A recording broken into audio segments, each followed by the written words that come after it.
Hello বন্ধুরা, আরও একটা নতুন ভিডিওতে তোমাদের সবাইকে স্বাগত।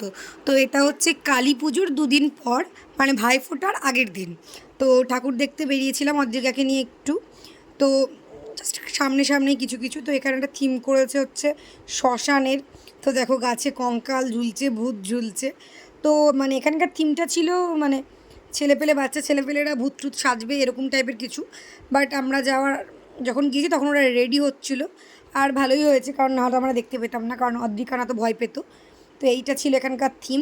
তো চলো ওপরে এবার সিঁড়ি দিয়ে চলে যাই। এখানে হচ্ছে দেখো ভোলে বাবা বসে আছে, এই যে আমাদের অদ্রিকা।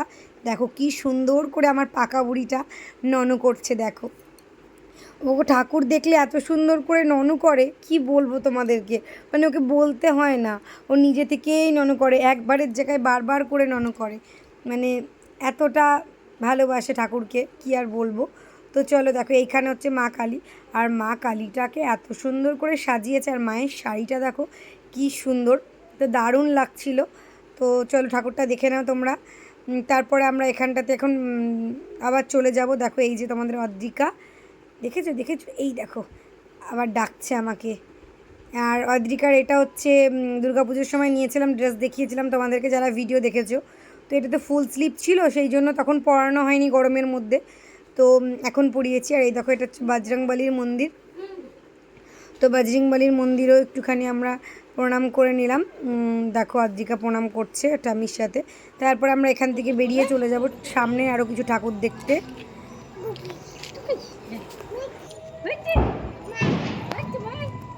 সোনা সোনা সোনা, চলো এই যে সোনা, এই যে এই বাবারে। চলো তোমাদেরকে অদ্রিকার ড্রেসটা পরে দেখাবো। আমি একটা লং গ্রাউন্ড পরেছি, এই যে কেমন লাগছে কমেন্ট করে অবশ্যই জানিও। টাটা ডগি, যেখানে একটা ডগি আছে।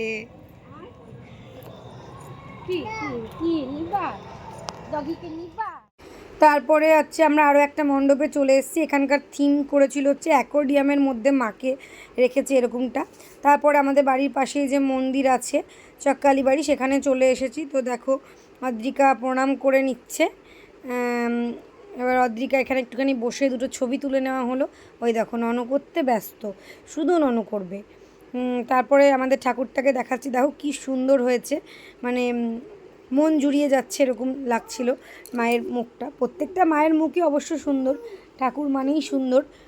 তবুও মানে এক একটা একটু আলাদা রকম লাগে দেখতে। সেটাই তো চলো তোমাদের সাথে ঠাকুরটা শেয়ার করি। দেখো কত বড় প্রতিমাটা। তো এরপরে আমরা ছোটো ছোটো আরও কতগুলো ঠাকুর দেখেছি, সব ভিডিও করা হয়নি। এরপর একটুখানি আমি নিজেকেও দেখিয়ে দিলাম। তো এরপর আমরা বাড়ি চলে যাব, আর তারপরে আবার এখান থেকে আমরা টোটো ধরে দিদুন বাড়ি চলে যাব, যেহেতু কালকে ফোটা আছে সেই জন্য। তো ভিডিওটা তোমাদের কেমন লাগলো কমেন্ট করে কিন্তু অবশ্যই জানিও।